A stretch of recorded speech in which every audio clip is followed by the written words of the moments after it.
Our first lecture of the year is on Chapter 1, A New World.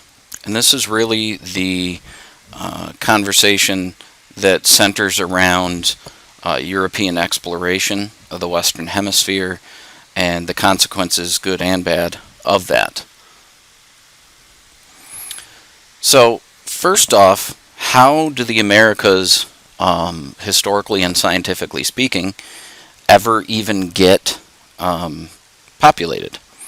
Well, the thing is that North and South America are settled long ago, thousands and thousands of years, via some glacial ice that actually connected Asia to North America. So modern Russia, modern Alaska are actually connected. This is often referred to, especially in elementary school, as the land bridge. That is actually very inaccurate. It would be more accurate if we referred to it as the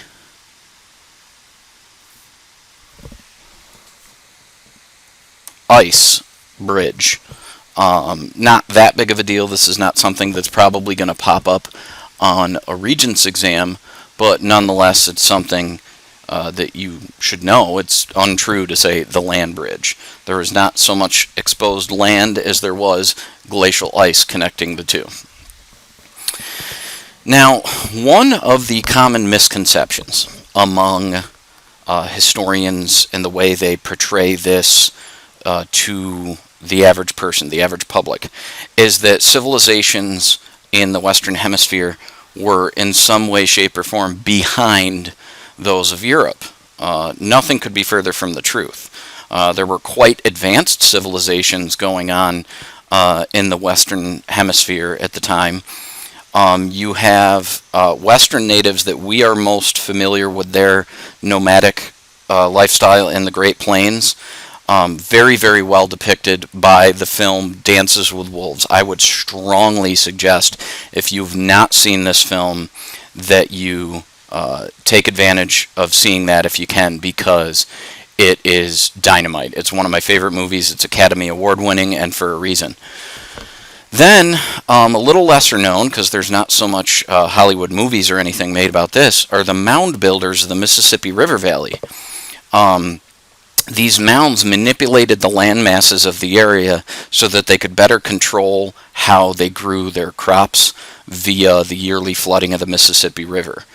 There was also extensive trade networks from this entire region that stretches all the way from modern Minnesota and the Great Lakes region to Louisiana on the Gulf Coast. So that's pretty impressive too, that they would have that extensive of a trade network, but also their ability to manipulate the land. So I think to do all that work without modern machinery to not only grow your crops, but to then transport some of that via a very extensive trade network, that's impressive. And oftentimes what the general public learns about the Western Hemisphere before Columbus was exploring the rest of the world, pillaging, some would say, that he was not discovering a backward society. He was actually discovering a very advanced society. And then you have South American civilizations. This is what we know today mainly as the Aztec Empire and also the Incan Empire. And these are things you're probably familiar with from global history in 9th and 10th grade. And the advanced systems of roads and bridges, for example, in the Andes mountain range in modern Chile is what the Incans stand out the most for. And then the Aztecs stand out the most for this very, very advanced capital city of Tenochtitlan. And forgive me for the butchering of the pronunciation, I'm sure. Not an easy word to say.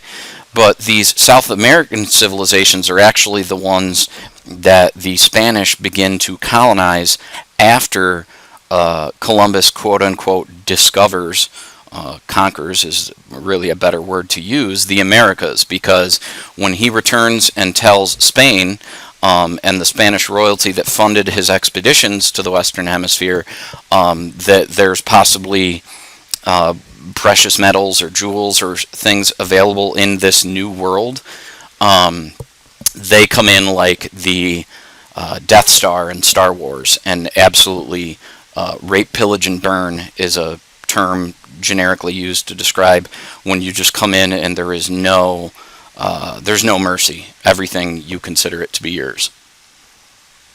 Here's a map of the Aztec capital city, and this is sent back to Spain from the letters of Hernan Cortez as he was conquering what was the Aztec Empire in the early towards the mid 1500s.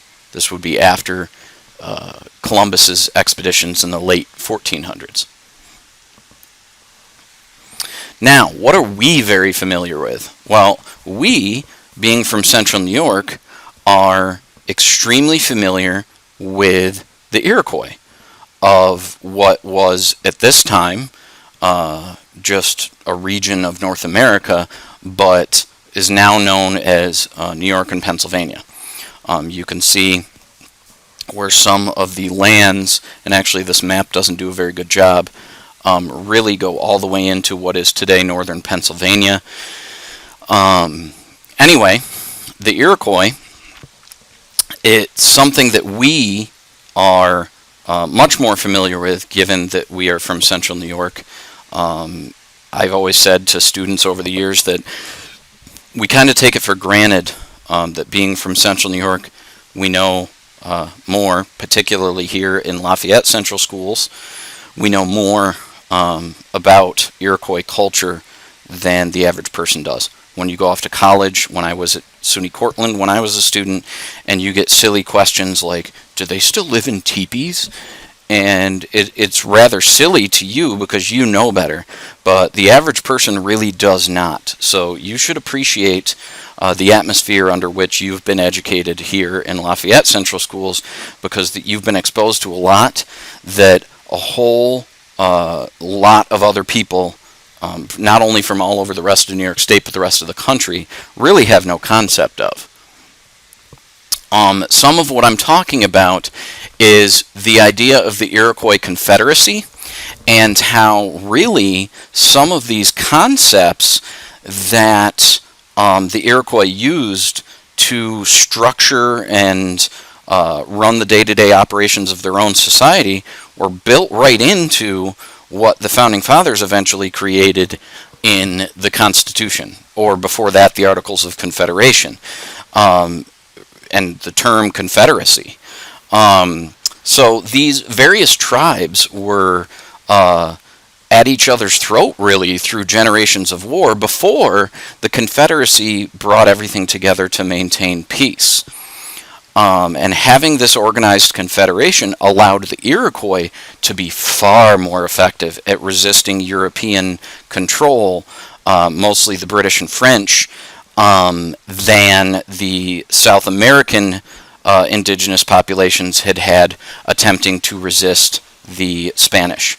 So these empires in South America were separate empires that did not cooperate with each other, and the Iroquois Confederacy, having much more of a cooperative relationship, gave them a big advantage in attempting to resist the control that others could not.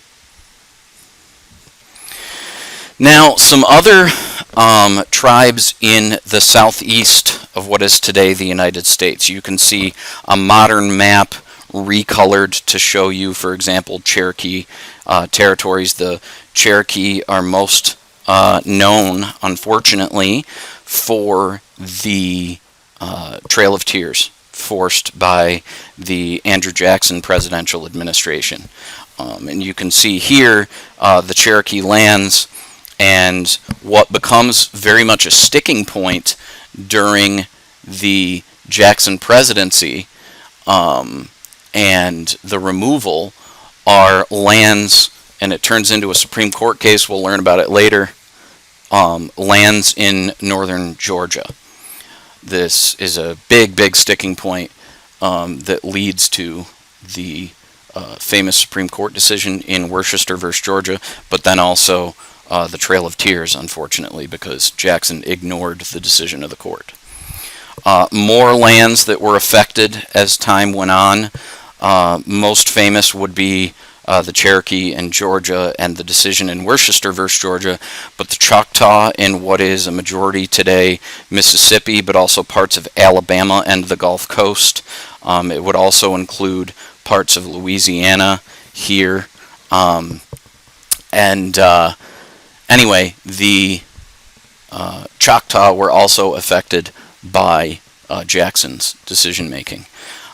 Chickasaw lands, like this one, I couldn't find a good colored version of this for you, but you can see in comparison to others, this is essentially directly north of what was the Choctaw lands that you were just looking at.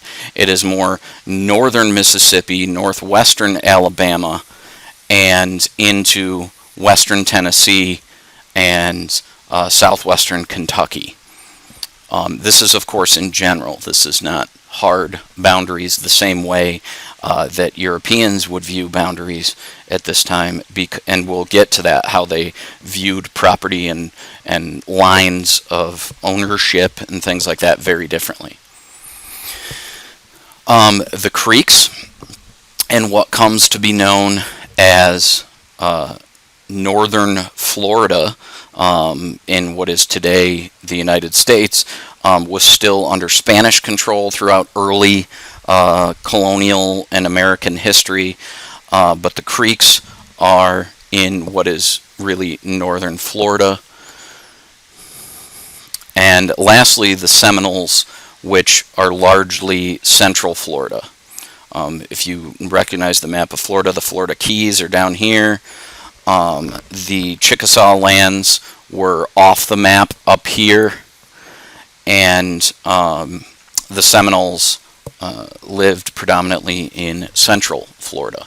And as a matter of fact, the Florida State University teams are known as the Seminoles, and it is one of the few examples where there is, rather than an adversarial relationship, using that as a team name and representation, that the Seminole tribe actually has a cooperative relationship with the school to make it much more authentic. So it's not nearly as bad a situation as you face in, say, the Washington Redskins organization, which actually just recently removed their name finally.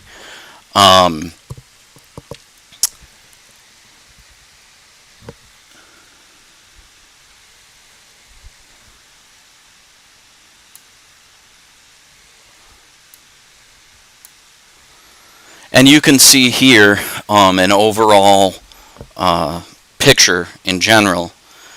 Again, the colorations are a little bit different, but the main thing here is to see all of the removal of these native tribes from these lands that Jackson viewed as valuable for cash crop plantations, and removing into what is today Oklahoma, which was viewed as less useful.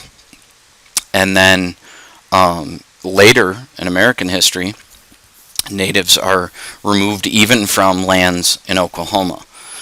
So unfortunately, one of the tragic things about this colonial period, this period of exploration, right up through the modern day today, is that Native Americans are forcibly removed rather constantly from their territories, or at the very least pressured off of their territories. So this is one of those things that a lot of historians tend to ignore.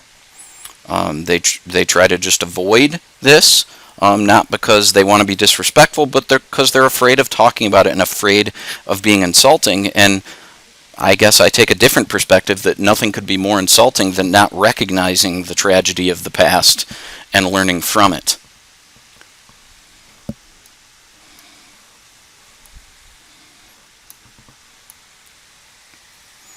So, I mentioned earlier the contrasting beliefs between Native Americans, the indigenous population of North America, and Europeans.